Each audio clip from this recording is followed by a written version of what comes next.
Hey, everybody. Hey. Happy Monday. Espresso Nation. There's Mitzi joining us. Excellent. Thank you. All right. It is 2 o'clock, and I want to thank the participants who are on time. You know, it is my favorite thing, the people that show up on time, Mitzi. It's awesome. However, we know that there will be people sort of funneling in here over the next couple minutes, and but we're not gonna wait for them. We're not gonna do it. On time late is what I like to say. That's right.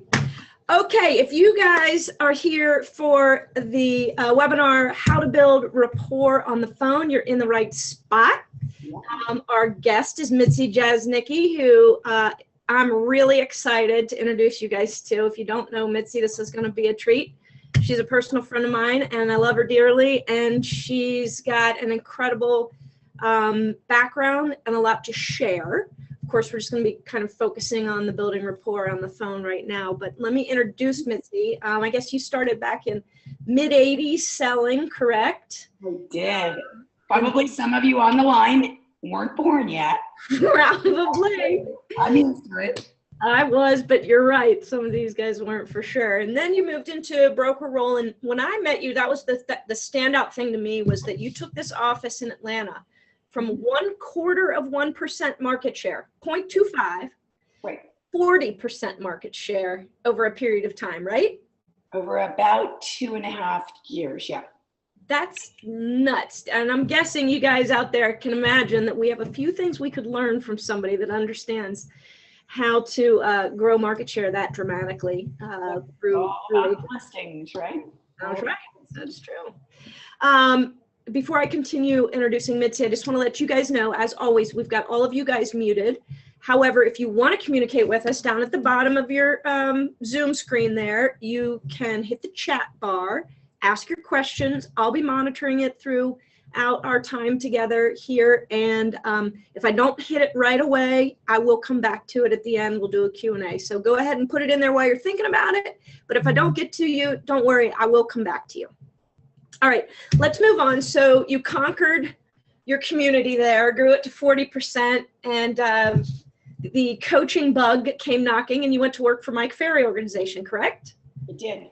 Yeah, and so you did coaching there, and then progressed through the company and ended up running a division, I believe, right? As a vice president. We created the management services division of the Mike Ferry organization. So we coached all the brokers, owners, managers, started to coach way back then, started to coach some of the leaders of teams. Like, teams were starting to come about, and they were actually starting to get it. Like, oh my God, I probably need to know how to lead people, right? If I'm going to have all these people working with me. So. Because that's not a natural thing that necessarily happens. Yes. All right. And then we were, Keller Williams is lucky enough to have you joined their team, and you're a MAPS coach. You ran Chris Heller's team for a while. Many of you know Chris Heller ran Keller Williams for a bit, and he has a huge, massive team out in California. So you went out, you were chief operating officer, correct? Right, for Chris's team. While I was still a MAPS coach, and still, been with MAPS for over 6 years now. And in fact, a lot of what we're going to talk about today comes from a great little MAPS group program that Diana Kokoska created called Language of Sales, which is, in essence, neuro-linguistic programming. Sounds a little spooky and out there. However, it's an actual science created by psychiatrists to help us learn how to influence people in a positive way. So we've got some great stuff to talk about today. So you're going to take the scientific stuff and really dwindle it down to common practices for us, right? Because we're not scientists. Yeah, me either. I didn't even know I had a speaker on my computer. So. Right. That's true. That's true. Okay, and then just one other random, because you've got a ton of cool other random bits about you, but I really like that you're John Maxwell trained as well. I think that brings a lot of perspective to your coaching, probably, correct? Yep. Founding member of the John Maxwell team. In fact, been with John for 6 years as well. Wow. Helped me make that connection. And oh my gosh, the information that I get just on a regular basis from that group, it's over the top. I'm and sure. We have to be growth minded. If we're not growth minded, guess what? What? Just old and die. That's right, on the vine. All right, so the way you've got this class set up is we've got kind of 10 points to talk about. So I'm going to let Mitzi do almost entirely all the talking, which you all will be very happy about. But I am going to kind of just walk us through the 10 points. And again, ask questions along the way, guys. This is for you from the good folks at Espresso Agent. They are always wanting to kind of keep supporting you and boosting your business in all kinds of ways. And we know you're on the phone a lot, so I think this one really hits it out of the park. So, all right, building rapport over the phone, Mitzi. Tell me, what kind of difference maker is having rapport? How can that change the outcome of something? So first of all, I just want to thank Espresso Agent for letting us have this opportunity to just hopefully enlighten some of you to at least one or 2 points.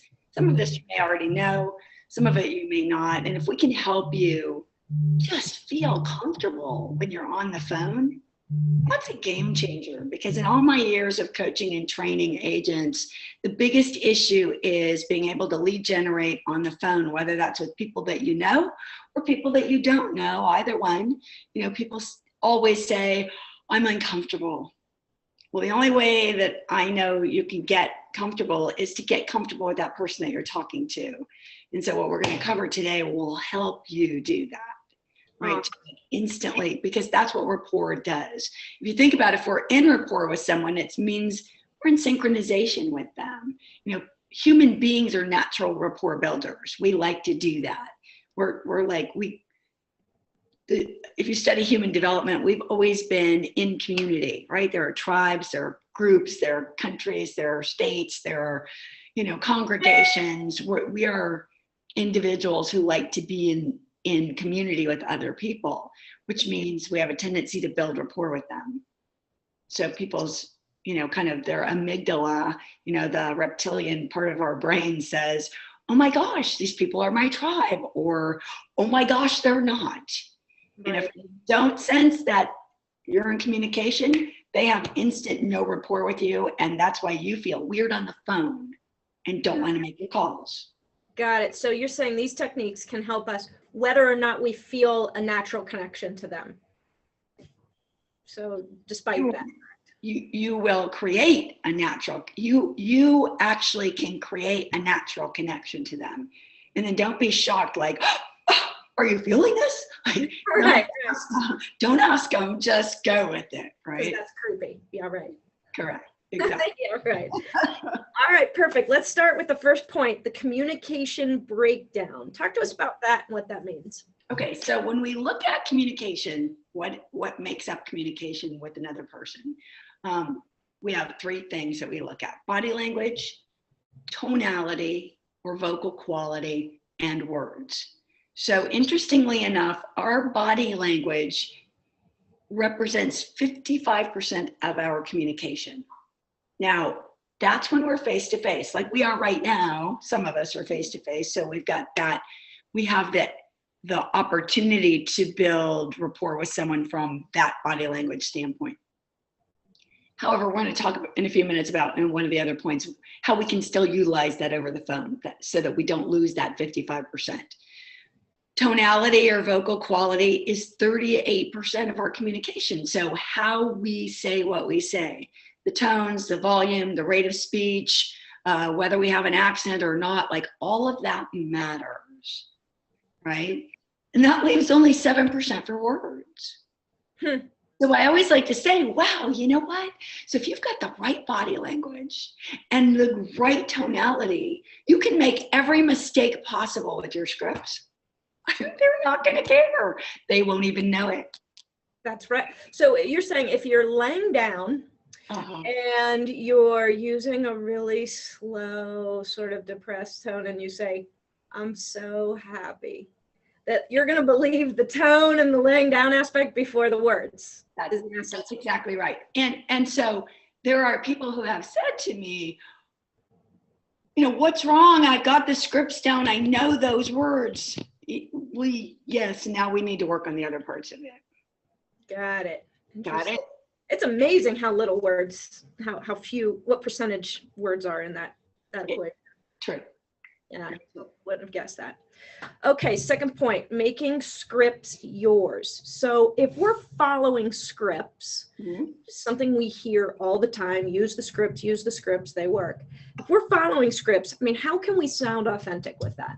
That's a really great question. And, you know, it's funny, we do hear, use the scripts, use the scripts, use the scripts. And then I, as a coach, also hear, I don't like the scripts. I don't like the scripts. They're not me. I'm not comfortable.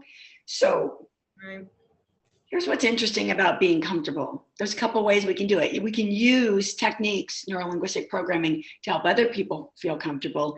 Usually for ourselves, what causes us to become comfortable is getting accustomed to doing something. So repetition, right? So suddenly when oh, come on, let's be honest. Like everybody, well, I know Monica and I like to sing in our cars too. Sure. When a new song comes out, and every now and then, you know, I have to like really listen to what were those words? So now I've got those words down. So I'm a little bumpy until I got the words, right? Now I can sing it anywhere. No, not that anyone wants to hear me sing it. Right. Well, that'll come later after we're finished if there's time. Exactly. Yeah, well, I won't be singing. So here's the thing. If you own those words, if you really can own them, all of a sudden it changes your ability to dance with them. You know, to just make them yours. You know, Gary Keller says, you know, memorize, rehearse, internalize, which is what a lot of people say. Mike Very said those words. Lots of coaches and trainers say those words, right? Memorize, rehearse, internalize. And then Gary adds another part after that. He says, then you can customize them. Because here's the cool thing about scripts. Once you have those words, remember, they're only 7%. They're only 7%. Once you pull them down, now you can pull from those scripts and really tweak them the way you need to for that specific person in a way that you could never do if you were just reading them. Right. Just reading them, you can't really be effective with them, right? So here are techniques that we know work. Write them down over and over. Like you don't do, not just once, write them down every day. If you really want to own your listing presentation script, for example, write it every day. Do that for 30 days. Take it on for a month. You know, I hope all of you take on little challenges like every month, because that's how we grow. Where the growth is, right? There we go. Chant them. Okay, so what is chant? Everybody goes, chanting. I'm like, I'm not a Hindu. I'm not going to do that. Right? So, do I have to become a Buddhist to do this? Well, no. Here's what chanting looks like. So you stand up out loud as fast as you can, right? When you plan on moving, how long do you lift at this address? If you were to move, where would you go next? And when would that be? Like as fast as you can. But you have to stand up, and you have to stand up, and you have to, I like to march around. Because, you know, I just think that when you put your body in motion, your mind follows you. So energy is a good thing, right? Energy is really good. Why does chanting work? You know what? It's an acting school technique. Okay. I don't know that they call it chanting. It's just for internalization, just reading out loud, just lines over and over and over and over, helps you memorize them more quickly. Got it. Makes sense. Okay, cool. The other couple things you can do is you can role play with yourself in the mirror, make eye contact with yourself, because your subconscious mind recognizes you and recognizes your eyes and recognizes your voice. And so if your subconscious mind sees you and hears you going through those scripts, your subconscious mind starts to believe, oh my gosh, that's just what you do. It's just another layer of acceptance. And then of course, role play with other people. I encourage you to do it over the phone, and remember the rule, always set the appointment. Don't be so hard on your role play partner, always set the appointment, because again, your subconscious mind is paying attention to all things that happen. So you always want to be able to say that script and know that when you do, when you're saying it with another person, you set an appointment. I don't have any facts around this, and maybe you do, but I know personally in our office, 75% of our top 20 agents are, maybe top 10 agents are role playing every day. I mean, the best are doing that, even after they seemingly have that script down like ridiculously, right? Right. Is that your experience as well? My experience is the best salespeople who are the best salespeople today are still practicing their scripts today. Got it. And guys, if you wouldn't mind, hit the chat bar and let me know if you're doing that you're doing that, and if you're not, what's holding you back from role playing? Because maybe we can connect some people on here, and we'll have the good folks at Espresso Agent connect you guys. So just give me some feedback on that. Why you're doing it, if you're doing it, why aren't you doing it, that kind of stuff. Okay. And before we move on, we had a question to re-clarify the percentages around the communication breakdown. Somebody really liked that, but didn't catch the numbers. Can you do that again? Yep. So the numbers are 55% is body language, 38% is tonality, and 7% is words. That's awesome. So one last thing about really knowing and owning your scripts as well is that when you know them, you don't have to worry about them. And if you think about what most agents do is we're so freaked out about what we're going to say, we're putting like 93% of our effort into 7% of the return. Got it? Love that. So we're putting all this intensity where we don't need it. We need the intensity in the other areas. That's a pause moment right there for me, even having heard this class. Right. You guys get that? The words are only 7%. That's it. Right. All this weight on that. That's awesome. Right. All your worrying and all your concern, because this is what I hear all the time. What will I say? It doesn't matter. Say it really well with a lot of good body language. Right, with this damn smile on your face. Exactly. Oh, that's awesome. I love that. That's good. The other thing that I've heard about the benefit of obviously using scripts is that when you know it so well, you're not thinking about what you're going to say next. You're actually listening to them so that you can do some of these techniques you're teaching us today, right? A great point. It ups your listening ability. Mm-hmm. And you're going to hear in every point today that listening is one of the requirements, because if you're not listening, you won't be able to do the rest of these techniques. You won't be able matching, and yeah, some of that. Exactly. Yeah, that's true. Mm-hmm. And the other thing that always crossed my mind is these folks don't know us, and we're so worried about, that's not something I would say, or I wouldn't say it that way. Well, the thing is, they don't know that about you, so I guess it doesn't really matter, right? Right. It doesn't matter. No, nobody's calling you out. Not only do they not know you, that they're not going to remember you either. Right. Unless you do something really good. All right. Anything else on the scripts, Mitzi? No, I think if you just take it on, it is a daily activity, right? When we think about the things we need to do every day, lead generate, lead follow up, set appointments, go on appointments, negotiate deals. Those are our income producing activities.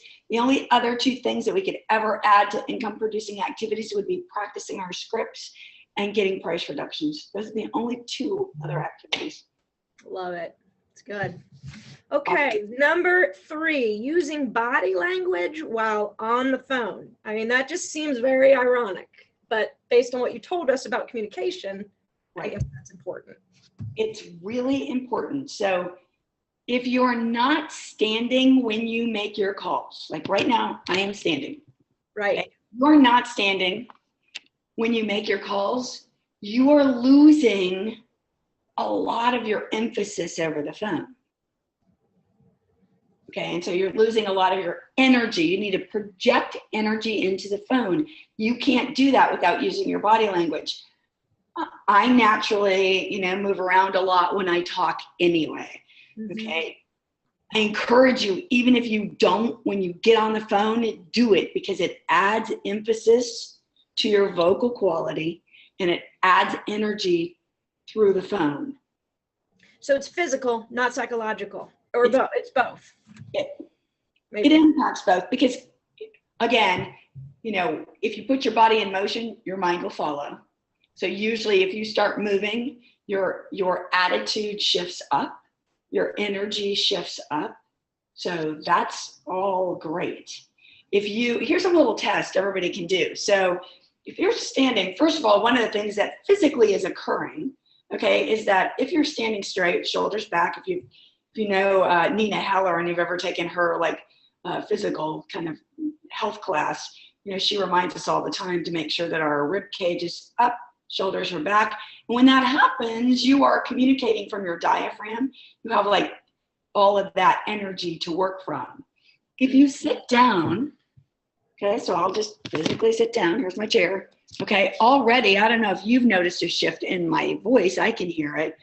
And if I really like, if anybody does this, like if you're on the phone, hello, hey, you know, I noticed that your home came up as an expired on my computer. Oh my God. Yeah. And they hang up on you.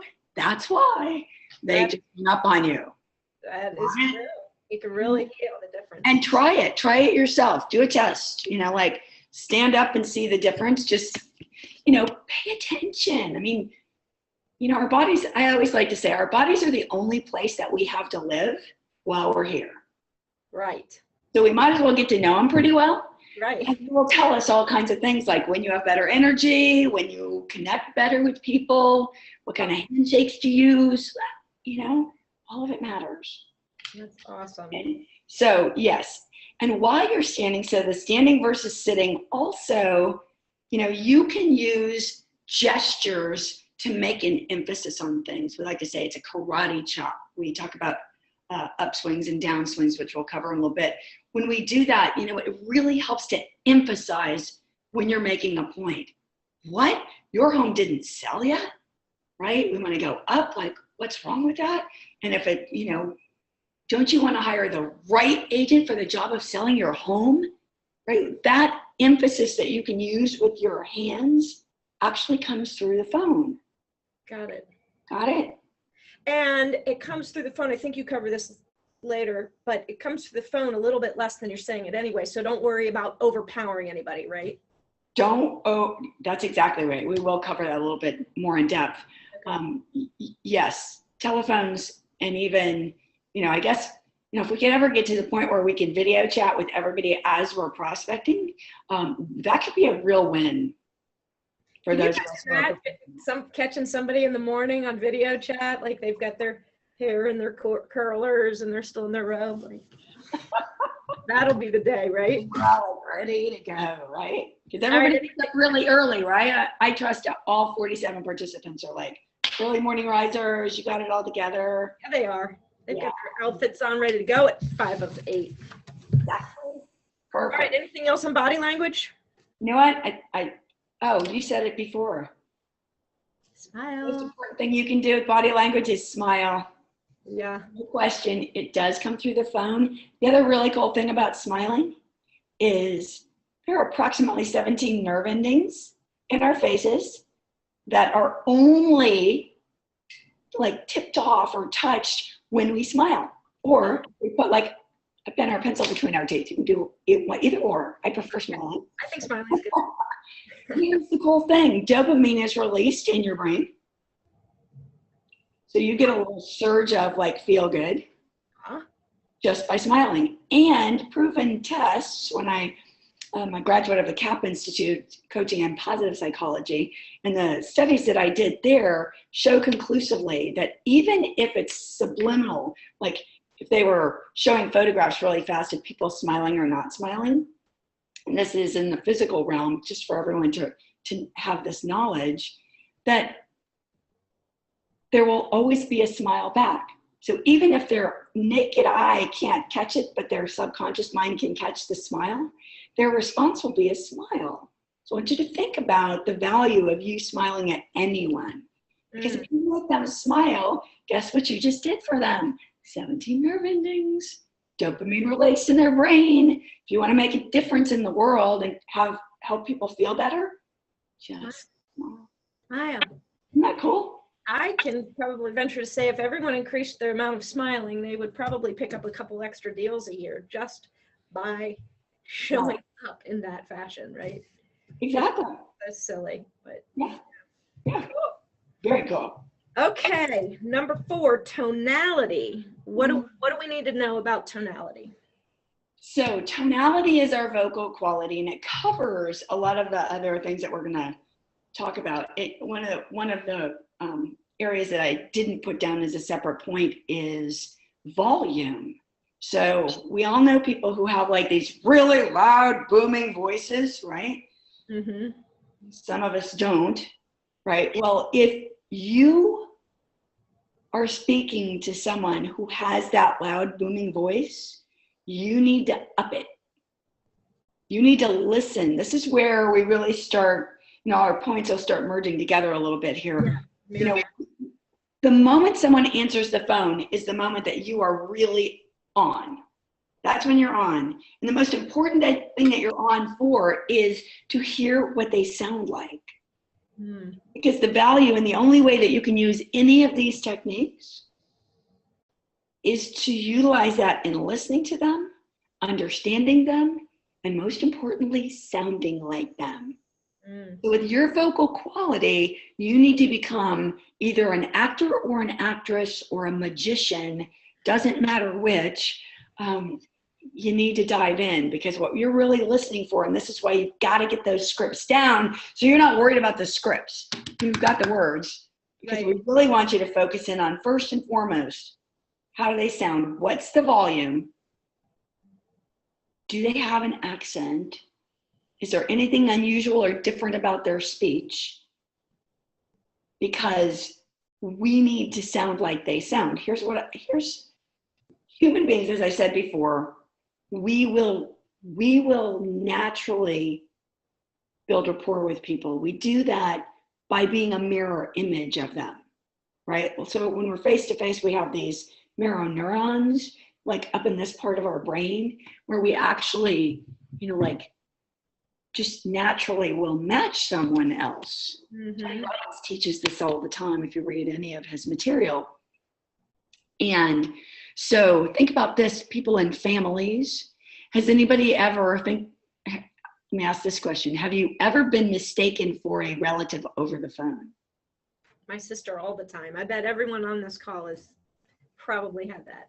My favorite part of people thinking that I sounded like family members was when my two daughters were teenagers and boys would call the house.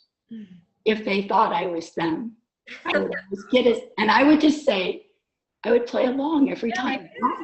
Yeah, so they would always say, Mrs. J, is that you again? Not busted again. Yeah, you are. That's awesome. So think about it though. If you're a guy, do people think that you're your dad or your brother? Okay, so that's because we naturally do this. So this is what's so important to hear is, if you sound like they sound, remember that amygdala in their brain, what we call reptilian brain or lizard brain? That's the oldest part of our brain. So it is all about security and safety. So if something is familiar, the amygdala is fine. If something is different, the amygdala is on high alert. Interesting. Okay. Like, who is this? What do they want? Get off the phone. It's like, oh no, it's one of them. It's not one of us, it's one of them. Doesn't matter who we are. It's not because we're realtors. Right. That's not what it's foreign. It's because we're foreign. It's because we don't sound like they sound. Right.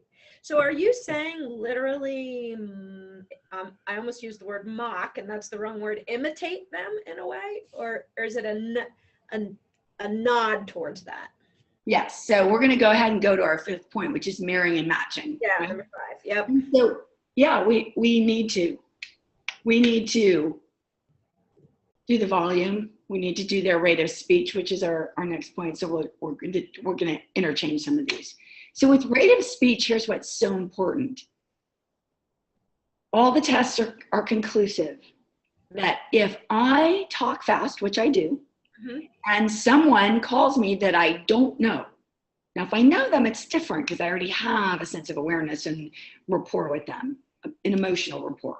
However, if I don't know them and they are speaking slowly, amygdala goes off, and the tests all say that a fast talker, when they hear someone who's speaking slowly, what happens inside of their brain, this is not a judgment, it's just what flashes up is that this person's slow.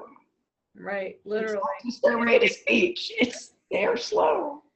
And on the other side of the fence, if someone's a slow talker, and I'm not paying attention and I get on the phone with them talking fast, guess what they're going to think?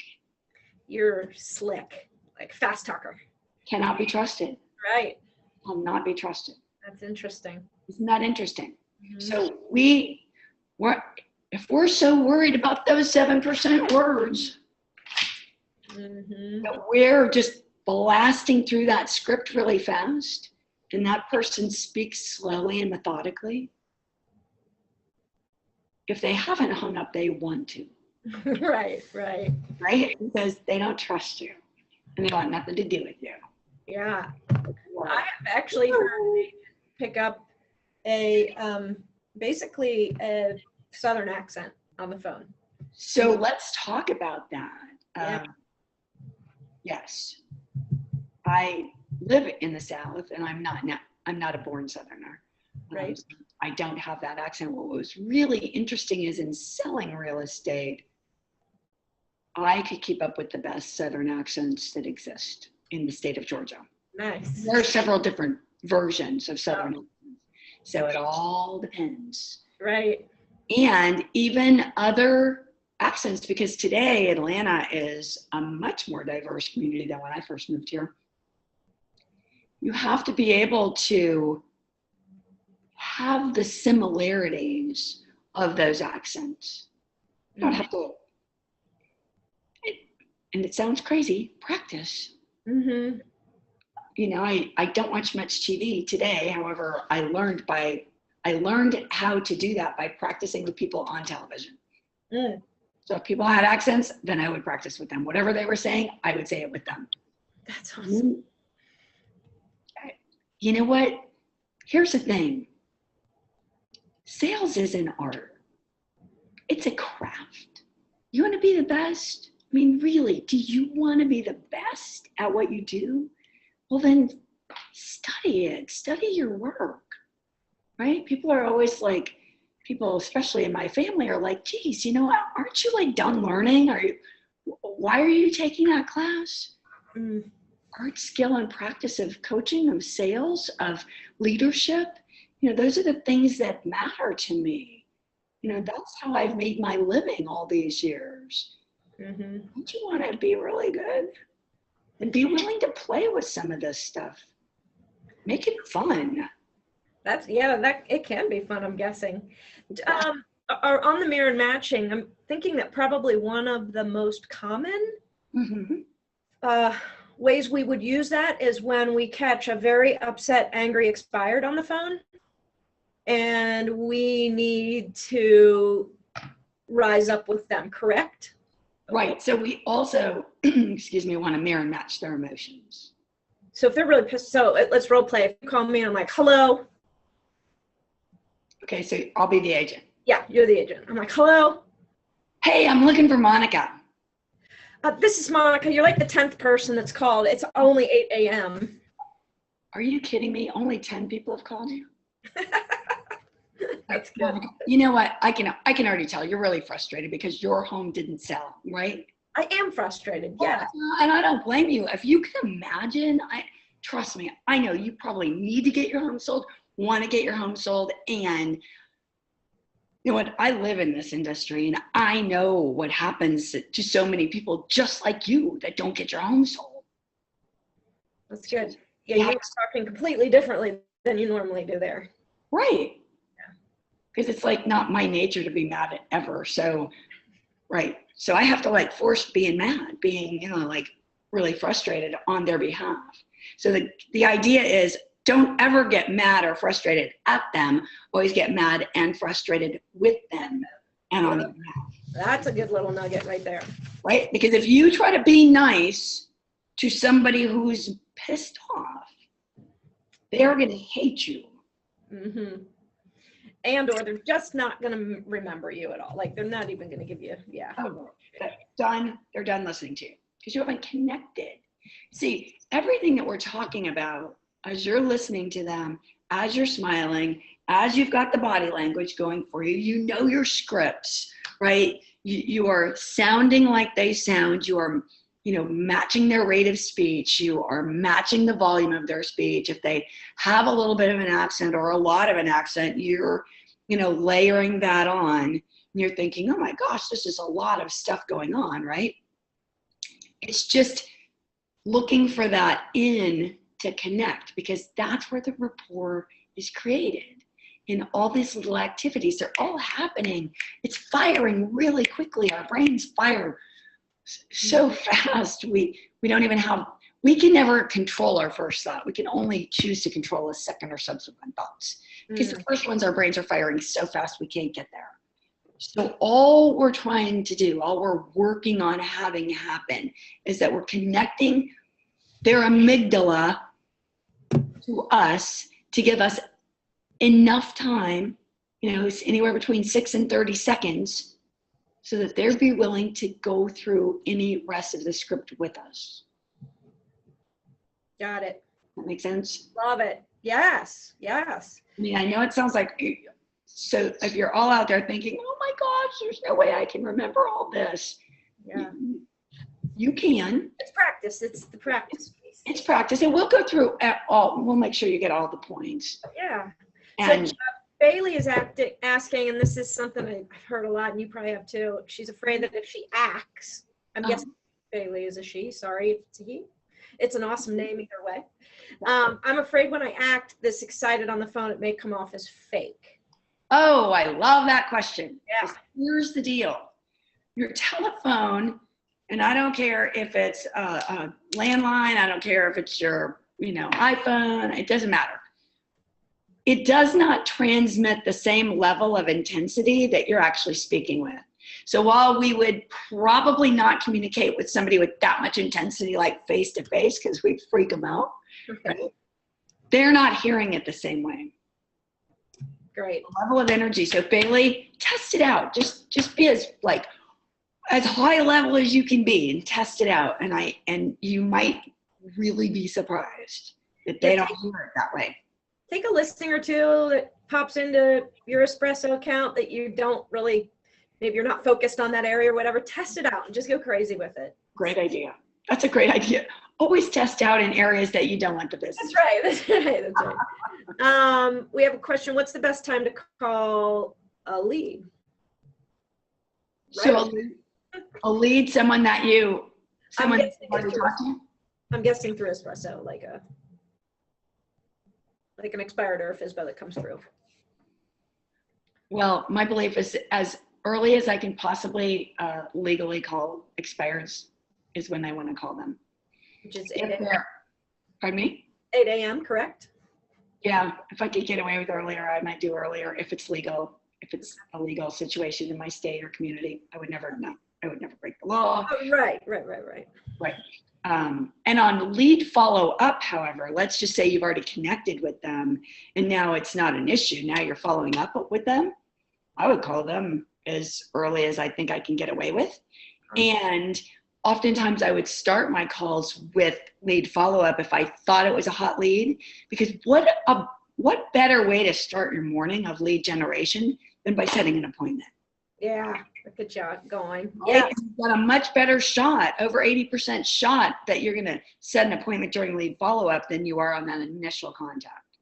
Good point. For you. What about preferred headset or Bluetooth headset or versus a wired one? Like, what do you recommend for the best tonality coming through the phone? So I make all of my calls today through my cell phone. So I'm no longer a landline person. However, if you have a landline, it used to be that they always had a higher quality. A landline always had a higher quality. And I'm not sure that that's the case today. Mm-hmm. Just because of this, I think that technology is not being supported as well as it used to. Right. Make sure, though, that you have really good vocal quality. And if you know, for example, that there are dead zones in your office, then you can't, wherever that is, you can't lead generate from there. Right? And I would invest in a good, Bluetooth headset or a wired headset. Interestingly enough, I mean, these little, earbuds that Apple provides for Apple phones are not a bad alternative. I haven't gotten the little Bluetooth, little things that look like earrings. Little buds there. because every time I go to the store, they're like, no, we're out of them again. Oh, I guess I could just order them. Yeah, I guess you could. I use Plantronics equipment a lot for wired headsets. And I also have a Savvy Plantronics Bluetooth headset that works with a landline or with my cell phone.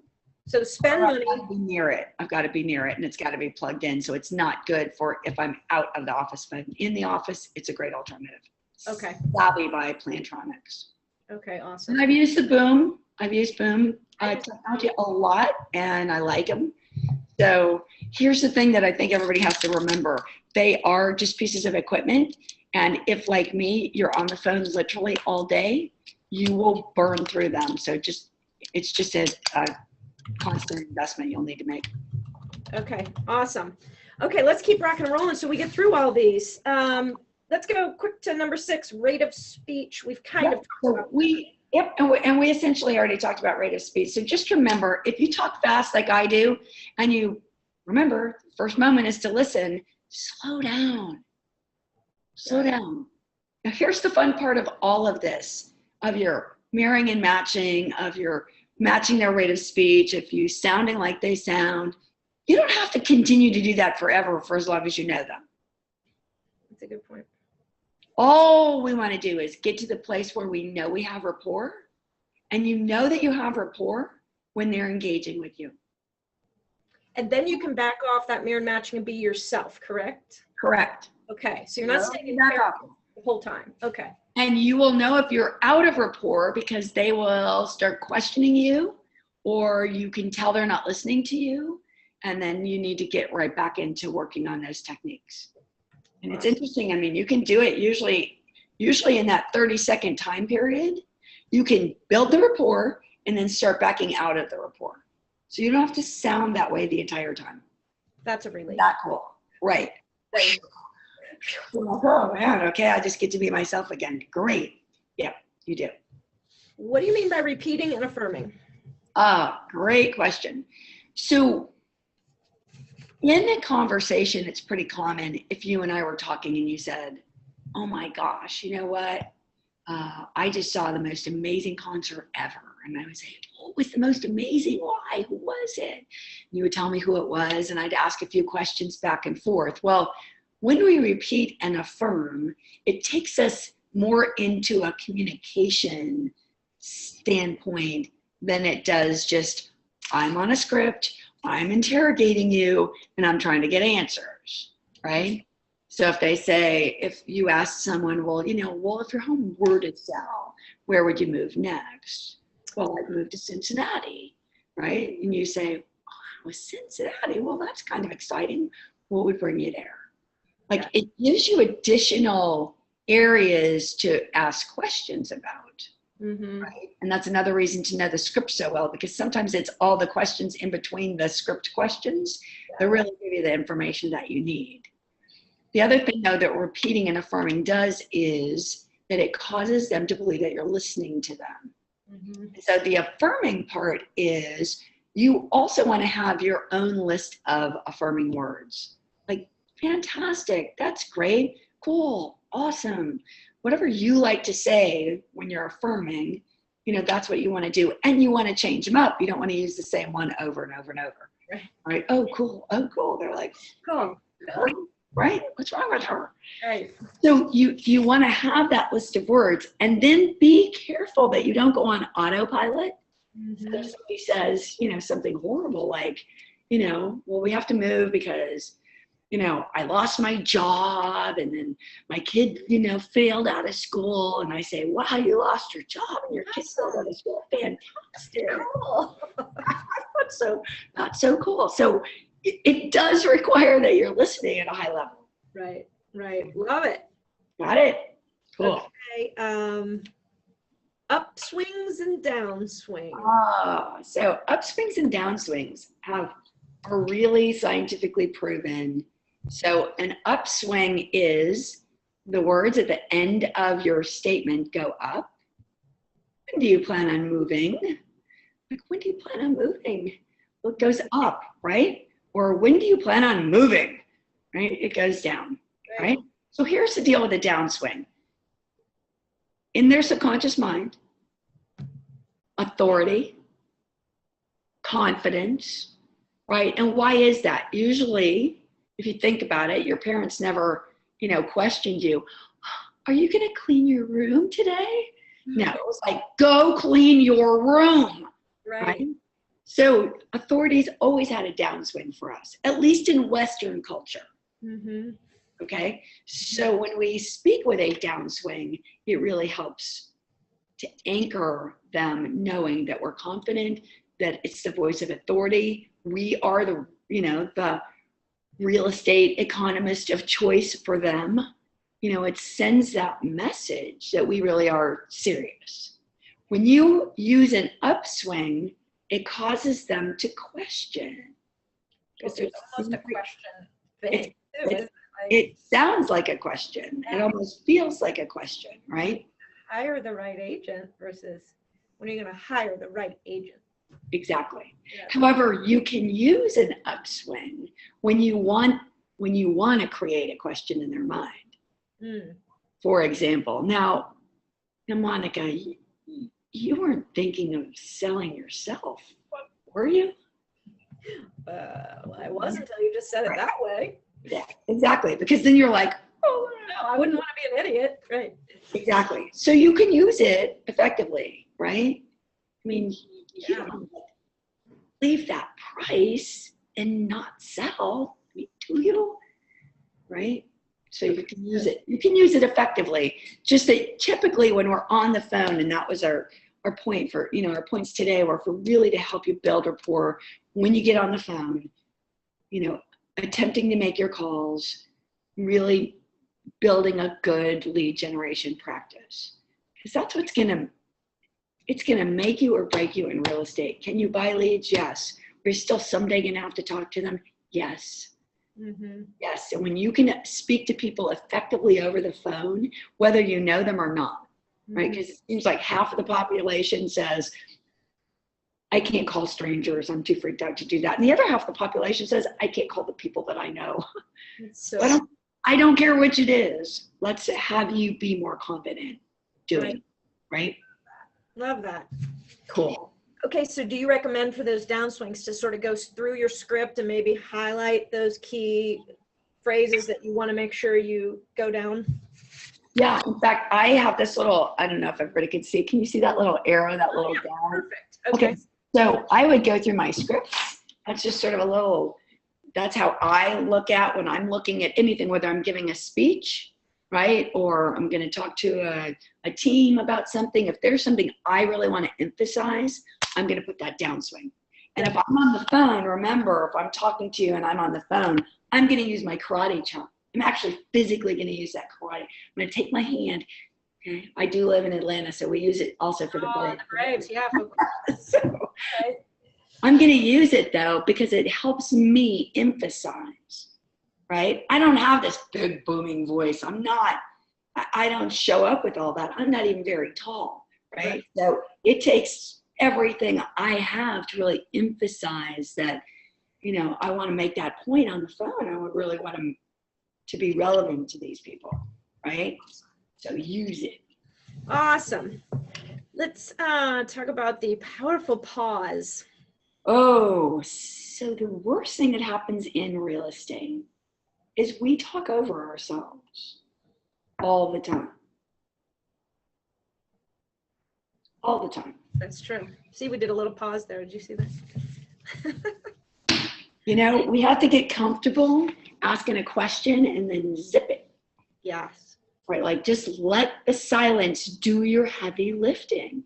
And it will. Here's a really interesting thought for those of you who are familiar with DISC, that S personality and C personality in particular, they have to think through everything. The S sort of has to emotion through it. The C really has to think through it. So if you ask a C personality a question, they start processing. And if you interrupt them, so you say, are you ready to sign the contract? And they just sit there. If you're a D or an I, you want to kind of like move things along, right? You're like, well, I mean, or, you know, Or we if can you do it don't, tonight or next week, or when do you think? right. You just stop their entire process. They were And almost, now they've got to go back right. and start all over again.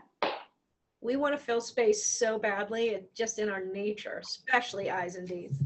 Exactly. Right. And a lot of real estate agents are I's and D's. I mean, we're kind of attracted to sales. So, you know, when you pause, it creates interest. It gives them time to process. And it emphasizes, like when we use embedded commands, like, gosh, Monica, are you ready to put me to work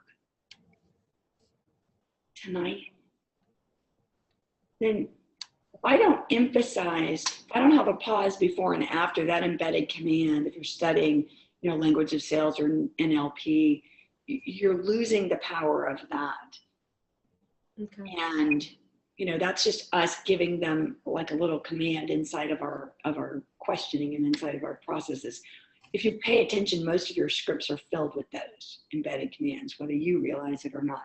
So if you're not pausing, you're going to lose that. The most important issue that I see over the phone with the not pausing is when you are attempting to set an appointment, right? So hopefully you are asking more than once. Hopefully you're always giving them two choices. Don't ask them, when would you like to get together? Because it might be at a time when you should be lead generating or doing something else, right? So if you already know the two slots you're trying to fill today, and you're always asking, you know, gosh, Monica, just from the conversation that we had tonight, what I realize is that we should get together. Now I've got some time in my schedule, Tuesday at 4 or Wednesday at 5, which works better for you? I need to zip it. I don't care if it takes 30 seconds for her to respond. Right. So true. Good for you. I love that. That's an important tip. Absolutely. Okay. Last, number 10, focus on them. Right. What? You mean we don't get to talk about all the things that we can do as the most fabulous agent in the entire world and how we're different than everybody? Yeah. You know, if they ask you all about that, that's when you have your first close. You know what? Today's call is about you. I'm trying to figure out what caused your home not to sell. When we sit down to talk about that, I'll tell you everything I do to get homes sold. In the meantime, let's talk about your house. What do you think went wrong? If I turn it back, if I acknowledge that they want to hear that, because the other thing about when I'm on the phone, you know, the other part about those words is the 7% of your scripts. You're not on the phone lead generating to handle objections, friends. You're handling to, you know, you're calling to set an appointment. Mm-hmm. Now, if they have objections, great, write it down. So you really want to know the commission? Perfect. You know what? I cover all of that with everything else when we sit down. Let's get back to why you think it didn't sell. Let's get back to whatever it was that was just the last question. Mm-hmm. Okay? Earl Nightingale, who was sort of the father of modern day, you know, recorded growth material, right?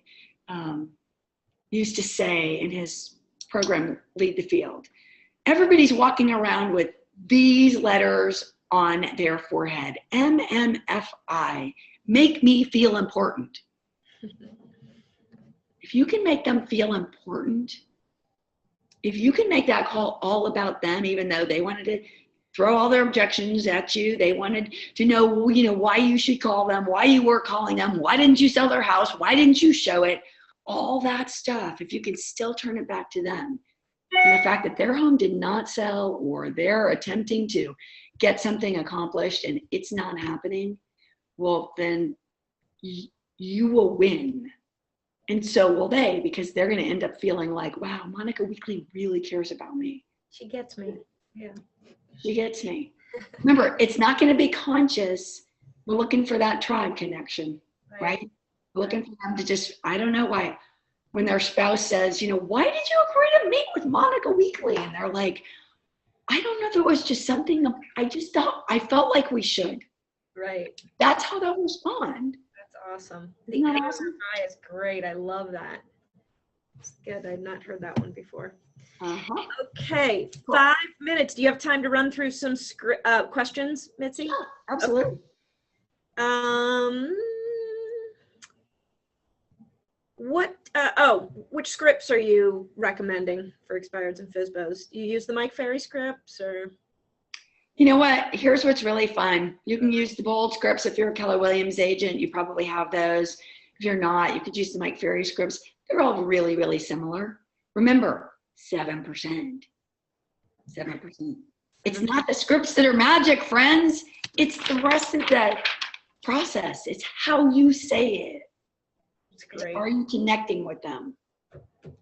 What about somebody's concerned about the do not call list? I'm always concerned about the do not call list. Okay. I think that Espresso does a good job of scrubbing it and letting you know if they're on the do not call list or not. In some states, check your state guidelines. In some states, they say that if somebody had their home on the market and it was in the MLS and you are a realtor, that you have some sort of connection already, so that's the do not call list doesn't apply to that. Check your state regulations. Don't go by And what if you stumble on somebody, just get off the phone right away and apologize and you're done. That's exactly right. Apologize. I am so People sorry. get in trouble until they press that for some reason. Yep.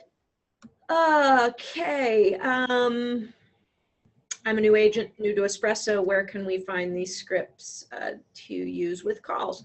I'm not exactly sure if Espresso has a script library. I think they do. I think they do too. And I'll tell you what, Jude, we'll make sure you get that question answered. But a lot of the scripts are the same. They've morphed from KW scripts to Mike Ferry scripts to, they kind of all are generically the same, right, Mitzi? Yes. So if you go all the way back to Tommy Hopkins for anybody who's old enough to know that name. And what I do know is, and I'll just use Mike Ferry because it's neutral because we don't have all KW people on the phone. I'll say that he has, you can get them free off his website for, just go to Mike Ferry. Melissa is saying there are a couple of scripts. Oh, Melissa, thank you. There are a couple of scripts in the system. You can edit them. Melissa, where do people click to find those once they're in Espresso? All right, I think that we'll wait for Melissa to answer that. Any parting? We've got just a couple minutes. Any parting thoughts, Mitzi? Just practice. Practice, practice, practice. In fact, you have a real estate practice, so you're never going to be done practicing everything, right? Right, that's good.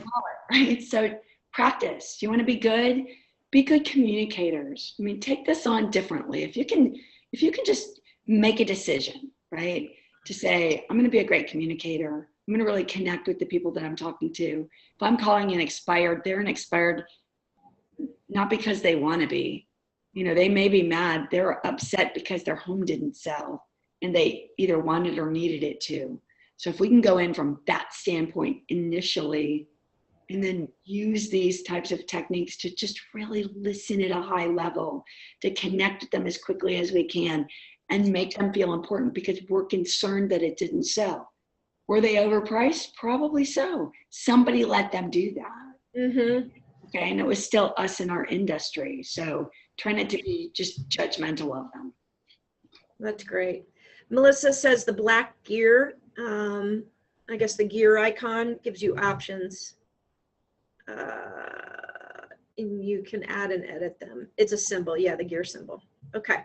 Okay, cool. Mitzi, you're the best. This is great. I hope you guys take 3 or 4 of these little nuggets and just apply them. Do you have to do everything all the time? I mean, maybe not at first, but take one thing, the idea of standing up or the idea of mirror matching or one thing and incorporate that into your practice, right? Your body language, your tonality. Yep. Cool. Great. What a pleasure and an honor to be with all of you. It's been fun. Awesome. We are very lucky to have an hour of your time. I know how valuable that is. So Espresso agent, awesome people on this call. Thank you for joining us and we'll see you next time. Yay.